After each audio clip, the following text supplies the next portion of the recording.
नमस्कार विद्यार्थी मित्रांनो.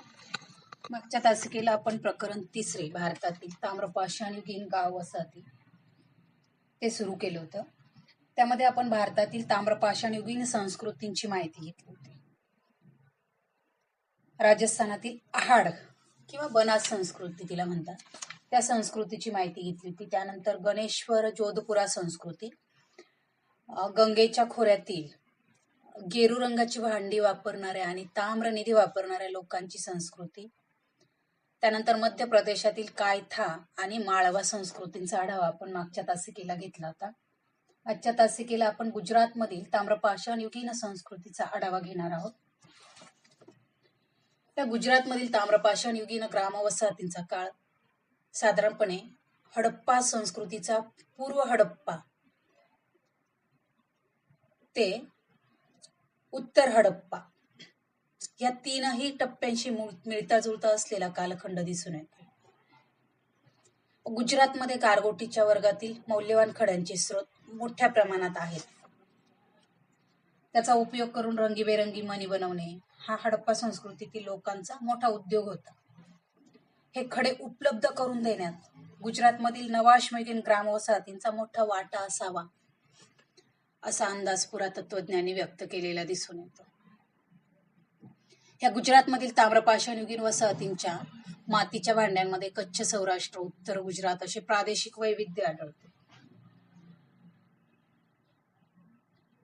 प्रामुख्याने पशुपालकांच्या ग्रामवसाहती त्या ठिकाणी अस्तित्वात असाव्यात. काही ठिकाणी हे लोक निमभटके जीवन देखील जगत असावेत असं दिसून येतं. गुजरातमधील ताम्रपाषाणयुगीन वसाहतींच्या मातीच्या भांड्यांमध्ये वैविध्य आढळून येते, विविधता आढळून येते. त्या ठिकाणी इसवी सनापूर्वी 1900च्या सुमारास कच्छ सौराष्ट्रामधील या ग्रामवसाहती उजाड झाल्या असाव्यात. त्या ठिकाणं नष्ट झाल्या असाव्यात कुठल्या तरी कारणाने, नैसर्गिक आपत्तीने किंवा त्या ठिकाणच्या लोकांनी दुसऱ्या ठिकाणी स्थलांतर केलं असावं असा अंदाज वर्तवला गेलाय. हडप्पोत्तर काळामध्ये दक्षिण सौराष्ट्रामध्ये प्रभास संस्कृती आणि ईशान्य सौराष्ट्रामध्ये रंगपूर संस्कृती अस्तित्वात होत्या. जे हडप्पा संस्कृती नंतरच्या कालखंडामध्ये मग त्या ताम्रपाषाणयुगीन संस्कृतींमधील मातीच्या भांड्यांची आणि उत्तर हडप्पा संस्कृतीमधील मातीच्या भांड्यांचे रंग, या बनवण्याची पद्धत, त्या भांड्यांवरील नक्षी या बाबतीत बरेच साम्य आढळून येते. त्या साधारणपणे इसवी सनापूर्वी 1800 ते 1200 या काळामध्ये अस्तित्वात असाव्यात असा अंदाज इतिहासकारांनी वर्तवलेला आहे. मग गुजरातमध्ये गारगोटीच्या खड्यांपासून रंगीबेरंगी मणी बनवण्या हा हडप्पा संस्कृतीमधील लोकांचा एक मोठा उद्योग होता. मग गाव वसाहतींमधून मण्यांसाठी आवश्यक असणारा कच्चा माल मिळवणं आणि त्यापासून मातीची नक्षीदार भांडी बनवणं, त्याच्या जोडीला शेती करणं, शेतीबरोबर पशुपालन करणं, शेतीतनं अन्नधान्याचं उत्पादन घेणं, यासारखे व्यवसाय ताम्रपाषाणयुगीन संस्कृतीच्या काळात गुजरातमध्ये अस्तित्वात असावेत असा अंदाज पुरातत्वज्ञांनी वर्तवलेला आहे. मग या संस्कृतीचा विस्तार कुठून कुठपर्यंत झालेला दिसून येतो तर बघा, ताम्रपाषाणयुगीन संस्कृतीचा विस्तार साधारणपणे गुजरातमधील कच्छ सौराष्ट्र, उत्तर गुजरात अशा विस्तीर्ण प्रदेशामध्ये झालेला होता. इतर संस्कृतींशी देखील या संस्कृतीचा संबंध आलेला दिसून येतो आणि त्यातूनच दक्षिण सौराष्ट्रातील प्रभाव संस्कृती आणि ईशान्य सौराष्ट्रातील रंगपूर संस्कृती या संस्कृतींशी या ताम्रपाषाणयुगीन संस्कृतीचा संबंध आलेला असावा. उत्तर हडप्पा काळामध्ये दक्षिण सौराष्ट्रामध्ये प्रभास जुनागड जिल्ह्यामध्ये आणि ईशान्य सौराष्ट्रामध्ये लिंबडी जिल्ह्यामध्ये रंगपूर या ठिकाणी या संस्कृती उदयाला आलेल्या होत्या. या दोन ताम्रपाषाणयुगीन संस्कृतींमधील मातीच्या भांड्यांचे रंग, नक्षी किंवा बनवण्याची पद्धत एकसारखी दिसून येते.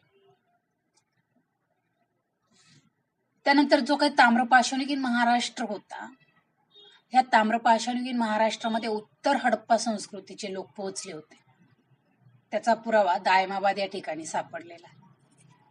हडप्पा संस्कृतीचे लोक त्या ठिकाणी पोहोचण्याच्या अगोदरच्या काळामध्ये जी ताम्रपाषाणयुगीन संस्कृती होती तिला सावळगा संस्कृती असं म्हटलं गेलेलं आहे.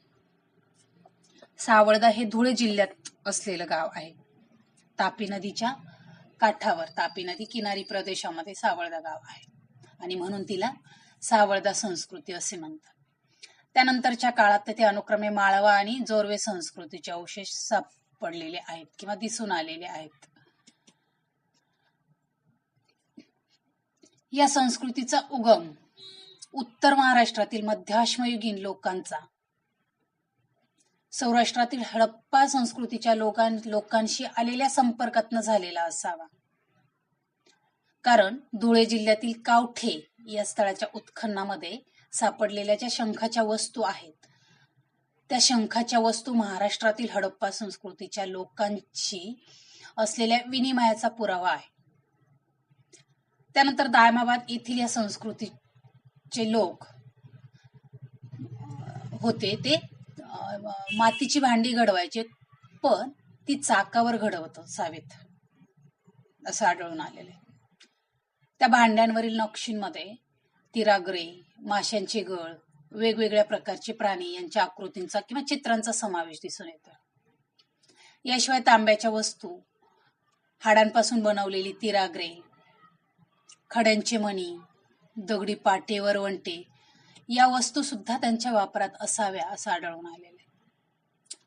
त्यानंतर महाराष्ट्रातील आद्य शेतकऱ्यांच्या गाव वसाहती ताम्रपाषाणयुगीन होत्या. इसवी सनापूर्वी 1600च्या सुमारास माळवा संस्कृतीचे लोक महाराष्ट्रामध्ये पोहोचले असावेत. या माळवा संस्कृतीच्या लोकांनी महाराष्ट्रामध्ये सर्वप्रथम शेतकऱ्यांच्या कायमस्वरूपी गाव वसाहती वसवल्या असाव्यात आणि म्हणून त्यांना महाराष्ट्राचे आद्य शेतकरी असं म्हटलेले. मग हे महाराष्ट्राचे आद्य शेतकरी म्हणजेच माळवा संस्कृतीचे लोक जे महाराष्ट्रामध्ये आले होते, हे लोक शेतीतून गहू, बार्ली, ज्वारी यासारखी पिकं घेत होते. महाराष्ट्रात आल्यावर त्यांचा संपर्क कर्नाटकातील नवाश्मयुगीन संस्कृतीच्या लोकांशी आलेला दिसून येतो. त्यामुळे सावळदा संस्कृतीचे लोक घडवत असलेल्या मातीच्या भांड्यांचे तंत्रज्ञान किंवा बनवण्याची पद्धत, बनावट, नक्षीचे नमुने याच्यामध्ये काही बदल घडून आलेले दिसतात.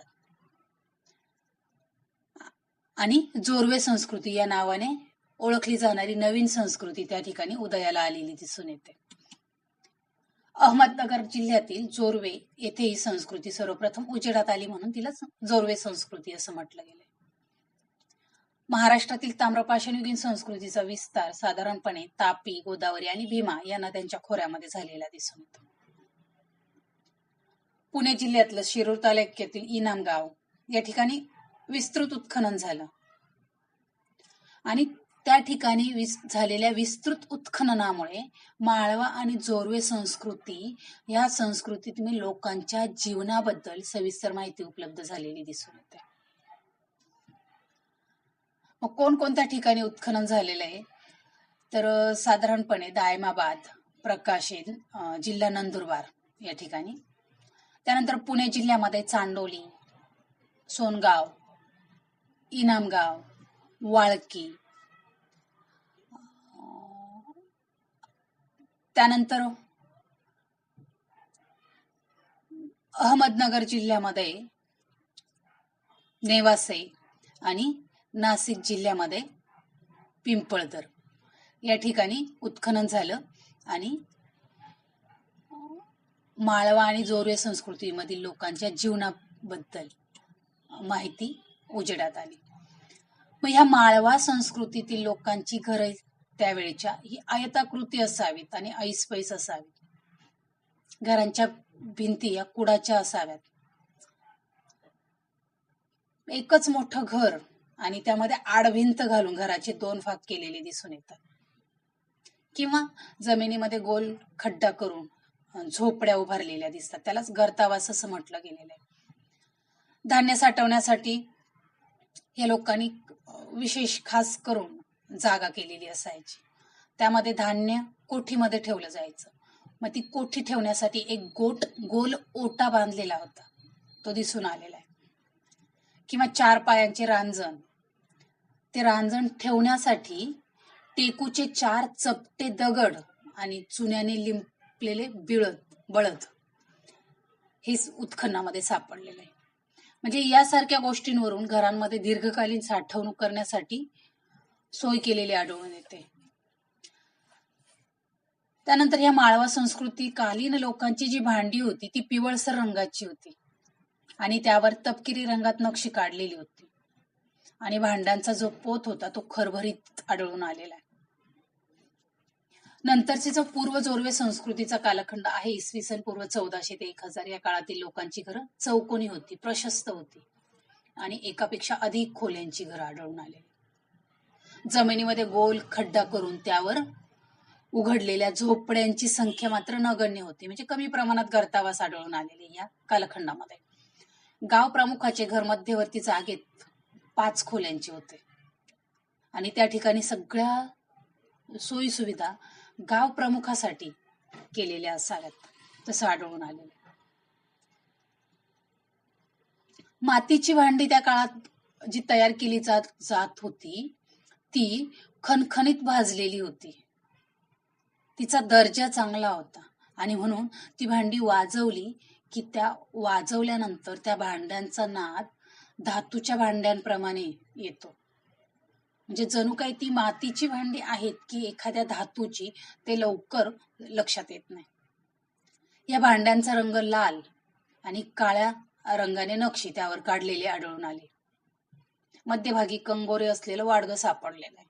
त्यानंतर कुंड, चंबू, घडे म्हणजे अशा बनावटीच्या भांड्यांचा समावेश त्या सगळ्या भांड्यांमध्ये आढळून आलेला आहे. या काळातील कुंभकाराच्या भट्ट्या गोल आकाराच्या असाव्यात आणि त्यांची क्षमता देखील जास्त असावी.